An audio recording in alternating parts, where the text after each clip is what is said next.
Hello, I just wanted to have a quick talk about fuel bladder bags. I'm Dan Hampson, this is Joe Hampson. Just want to give you a bit of an insight of what it is, why we use it, and a bit of history of it and how you fuel it. Basically, back in 2022, we were over at Jets and Props, and we both noticed that everybody was using fuel bladder bags, and for us this was a bit strange. We're like, I've never seen this in the UK, nobody seems to be using this. And I do know from many years being in the hobby that fuel bladder bags were around years and years ago, but there was a lot of issues with fires. They weren't the right, component for the job, and therefore they got banned, or if they weren't banned, they were heavily frowned upon using.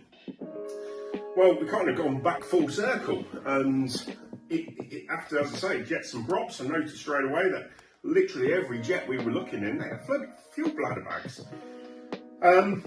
So didn't think too much more of it, and a couple of months after that, we had an EA 2-litre Viper jet, and Joe was flying it. We'd been flying it for so many times, no issues at all.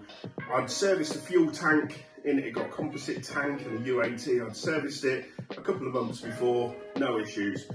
This one flight, it was the first flight of the day, and about halfway through the flight, Joe was just passing in front of us, in front of the pilot's box, and the turbine flamed out.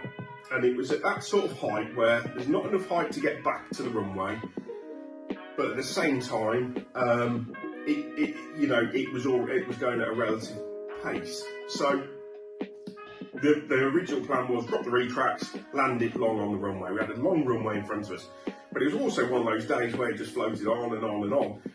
And it was getting to the point where we were like, we're not going to be able to see the end of this. So he ended up turning it slightly left and stalled it, and it crashed and destroyed itself.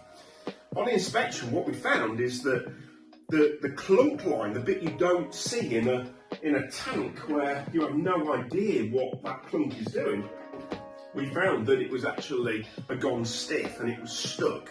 And what had been happening is during the flight, as the fuel level was going down, as the fuel level was dropping, the UAT was emptying, and as a result of that, it caused a flame out. At the time, I was gutted that we'd lost this jet, and in my mind, I was thinking, right, the next build, we've got to go a fuel bladder bag. And the reasons behind that, or my theory was, or my understanding was, is it's a solid capsule of fuel. There is no air in the bag whatsoever. So you don't have a UAT, you don't have that. Effectively, you have a fill line, and you have a clunk line. You might be able to see in there a clunk. Okay, I'll just pop that down for a moment. This is a brand new one. You may be able to see this a bit better for FCT. So you see there's a clunk line, and you'll see there's a fill line. This fill actually has some neat little cuts in the bottom that allow you to take the air out when you're filling and draining, etc. And the advantage of this, once you've filled it up, there is no risk, providing you've got the air out in the first place, there's no risk of air. So it doesn't matter what orientation the jet is in, it doesn't matter if you're flying aggressive 3D vectoring, as long as you've got no air in that tank, as far as the turbine is concerned, you're not going to get a flame out from air.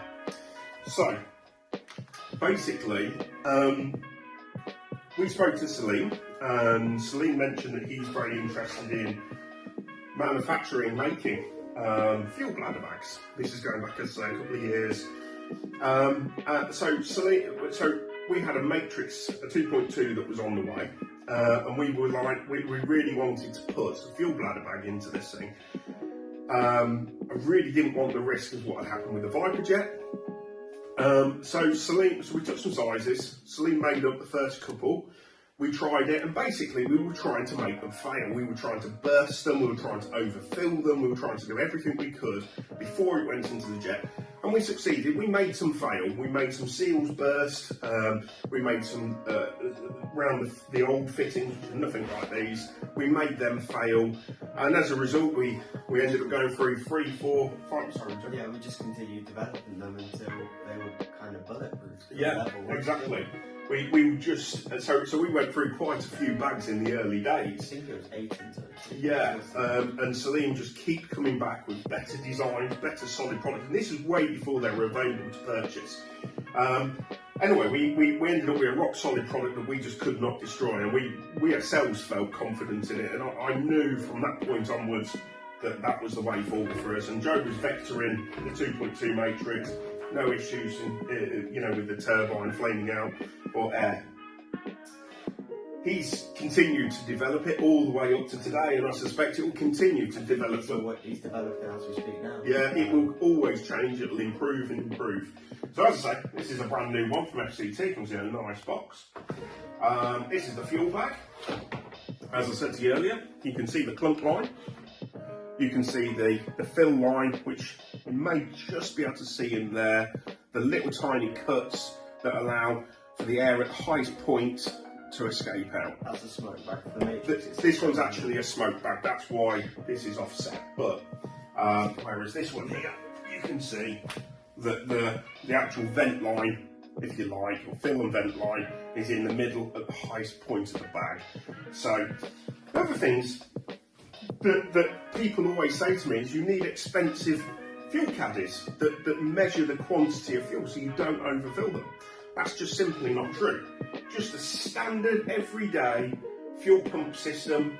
Nothing intelligent about this. Isn't it? Yeah, so all we do is, and I'll demonstrate it later in the video, we fill the tank up with fuel. We'll see there's an air pocket at the top of the bag, which is perfectly normal. We tend to just give that a couple of seconds just to stabilise all the little air bubbles, all congregate at the top of the bag. Some people, I noticed certainly when we were over at Joe Knoll, actually almost over-pressurise the bag slightly, so the bag's quite solid. And then what they do is just turn the pump off. And what happens, the air then pushes its way back down the fill line, back into the caddy. Or, like what we do, is give it a few seconds just for the air to congregate as one big bubble, then just reverse the pump. As soon as all we hear is solid fuel coming back, we know basically there's no air in that bag. Sometimes I just jab the bag if I can see it, just to make sure that there's no air pocket sitting somewhere. The other thing that FCT do over some bag manufacturers out there is they put a clunk line in with a felt clunk in it. Now, some bags, as I say, some people fly it with no clunks at all, and it's literally just a vent and a fill line. Fill and vent line, and if you like, the pickup for the turbine. But what we've found from experience, if you do have the smallest of air bubbles, it will get ingested.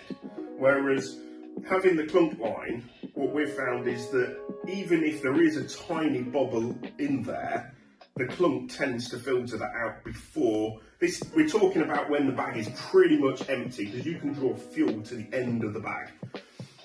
And we found that you can pretty much empty it, without causing the turbine to flame out with a clunk line. That's just our experience.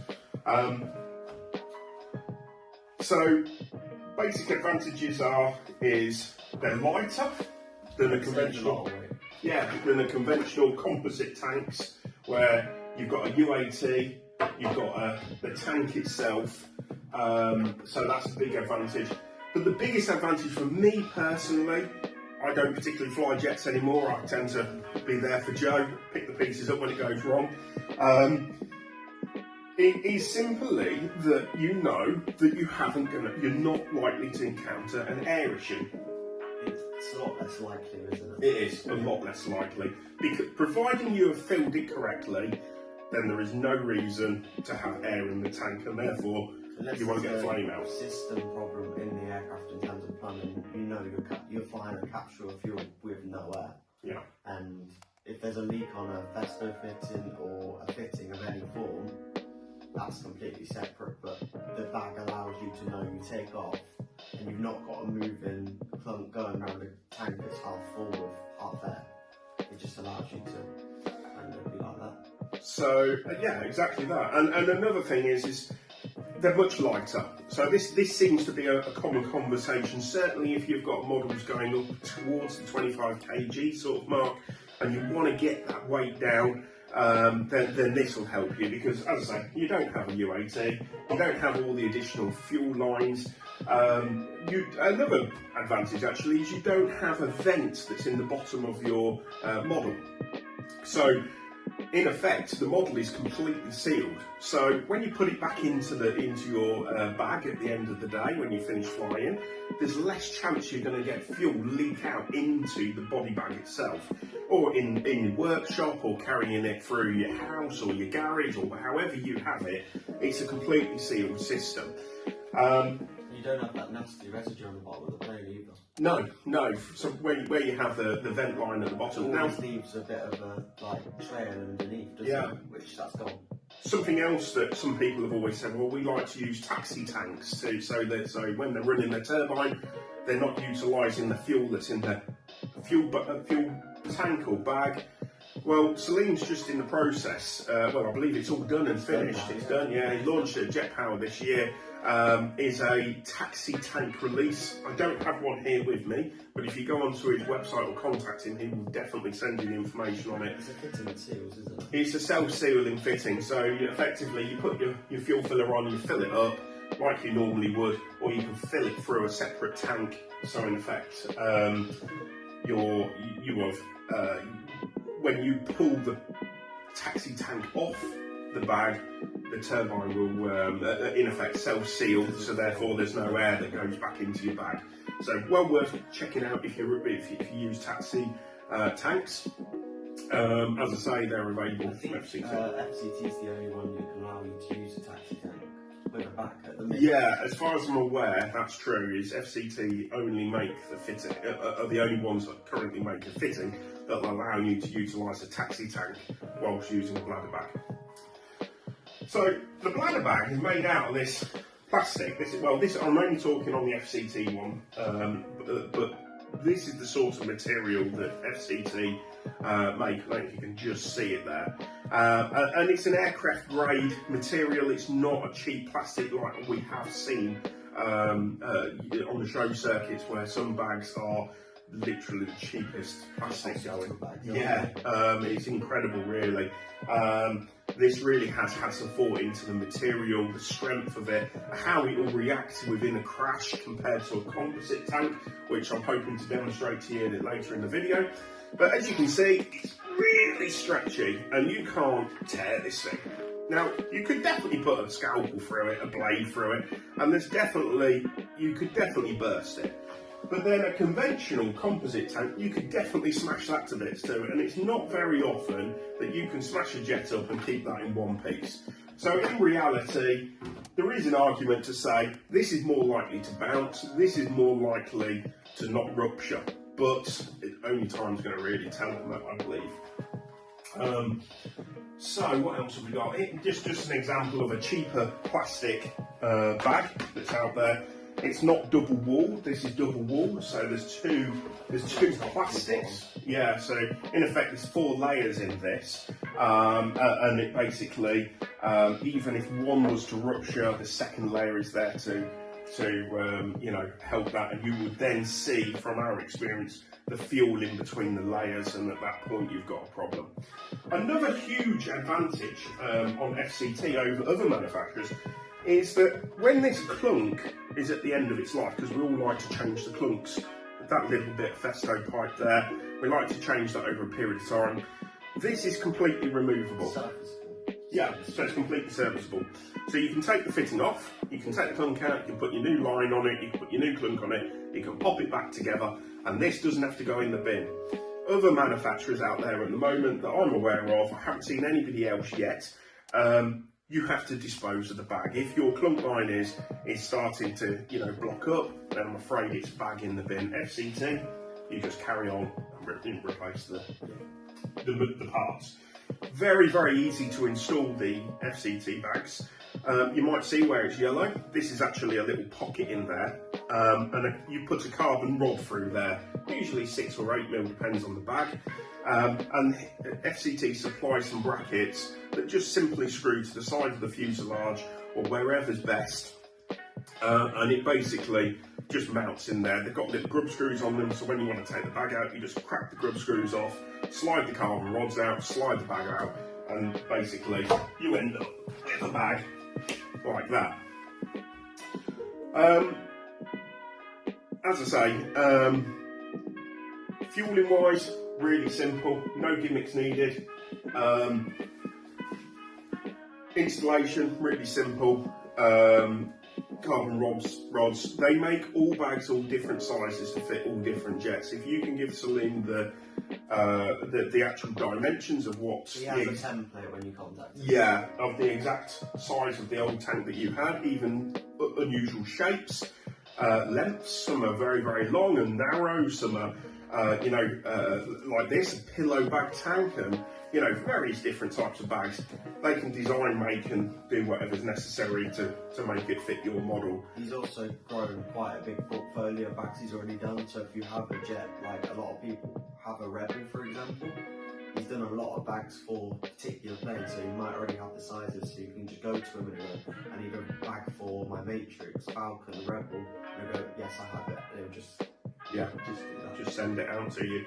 But so what I'm going to do, I'm going to rejig everything up, come back to you, and we will do a demonstration on how to fill it with a conventional fuel filling system. There's something that nearly all of you guys have currently that fly jets, and show you how simple it really is to get the air out of it. And I hear that, as I say, this is a common thing people talk about.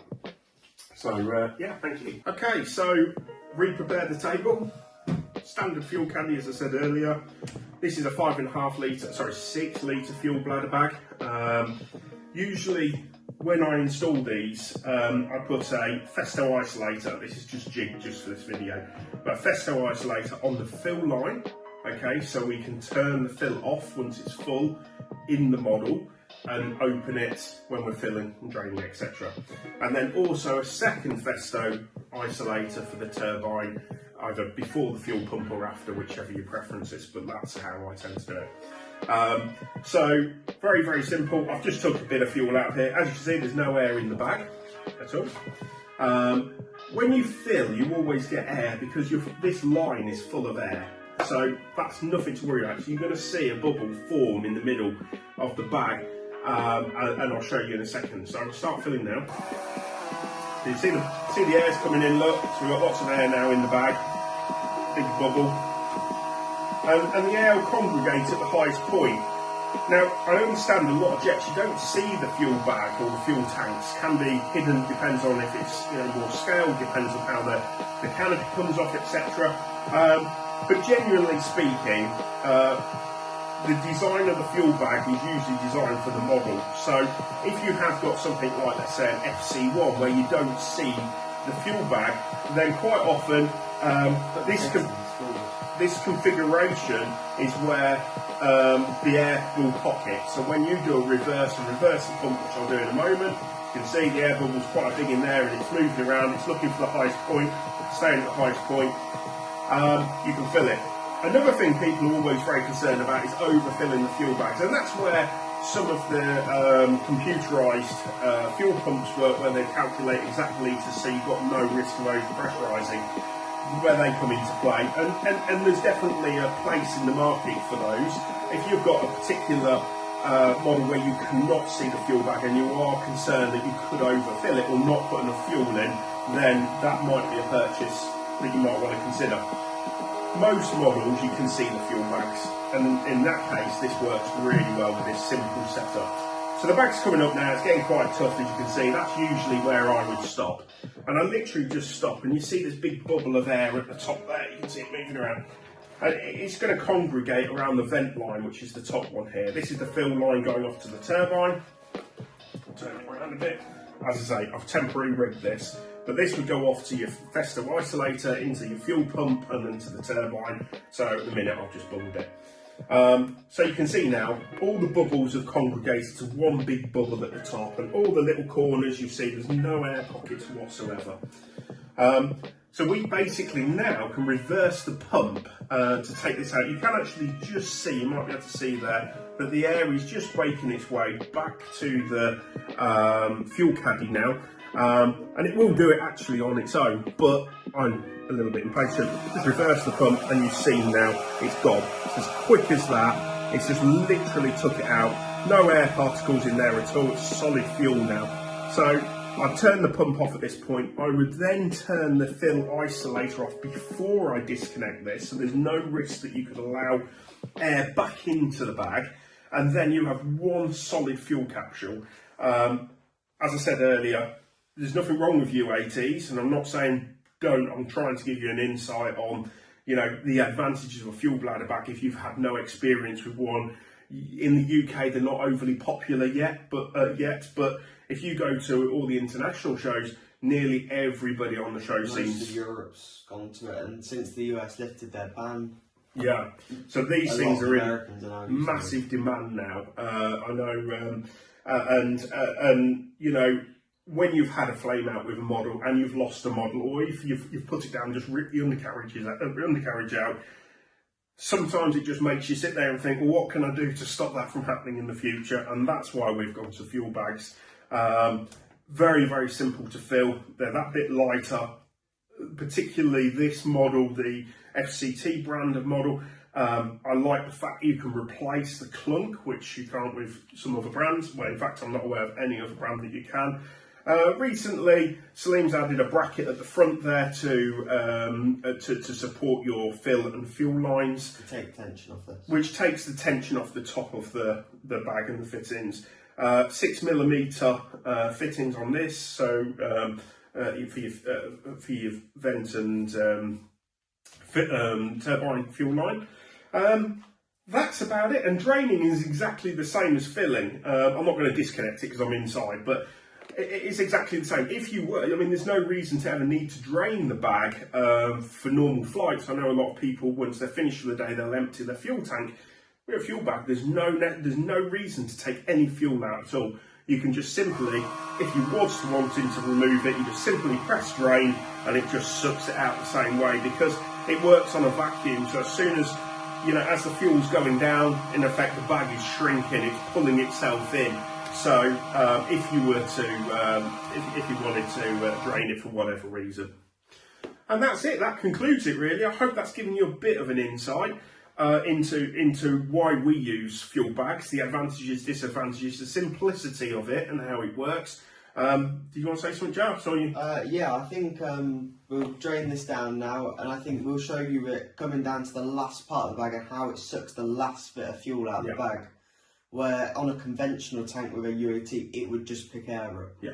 So we're going to drain this down, we'll come straight back to you and then... Yeah, that sounds a really good idea. Taking the last bit of fuel out of the bag. Perfect. Okay, so we've drained some fuel out, so you didn't have to sit here waiting for that to happen. So we've probably got, I don't know, just over a litre of fuel in there maybe at the moment. And as you can see, there's still no air in that bag. So what I've done is I've rejigged the lines now. So what we're actually doing is we're connected to the clunk line now, which you can probably see. That's the clunk line, that's the fill and vent line. So this is more simulating when it's connected to your fuel pump for your turbine rather than your fuel caddy. So if this was flying and you were down to your last litre or so of fuel, this is basically how you would expect it to behave. So I'm just going to continue draining the fuel now. So as I say, this is the simulating turbine running, and as you can see. So if the plane was flying, the fuel's sloshing around within that tank, you know, all different angles where maybe you'd be hovering the jet like that, or, you know, in a dive. And you can see if the clump's at the top, even with that little amount of fuel, it's still pulling the fuel because it's sucking it through down the voids in the tank, in the bag. And you can see, so if you were in the downward, or if you were hovering like that, it literally will take every ounce of fuel out of that bag until there's absolutely nothing left. And being as, you know, the material that Salim's using, it doesn't shrink around the clunk itself, so it always leaves little voids for the fuel just to track up. And you can see we're getting right down. Now, You'd never willingly fly a jet with that little amount of fuel in any fuel tank. But in the event that your timer stopped or you got it wrong, you can see now we are coming right down to the last bit, and you can see there's almost no fuel in that thing at all now. Yeah, you set it to a vacuum. Yeah, if you were flying and you've got that little fuel in your bag, then to be honest, you're expecting to go and pick it up from wherever it's crashed or you've landed it. It's now just cavitating the fuel. You can see, look how the clunk has actually sucked right round the bag. And that's it. That is one completely empty fuel. Obviously, with a composite tank, you can't do that. You're never going to get all the fuel out of the tank in one go. That is one completely sucked in, airtight bag, and the whole quantity of the fuel has come out. Like I say, not necessarily against UATs and what have you, but I really do see the big advantages of fuel bags, and I can see why they've got a future. Thank you again for watching. I think I'm pretty much done. I've shown you everything. Might go on to show a video of trying to blow one up and try and pop it full of fuel compared with a composite tank, but we'll see. We'll see what time we get in the future. But yeah, I hope if you've ever considered a fuel bag, that's giving you an insight how they work, the pros and the cons to it. Thanks so much. Thank you.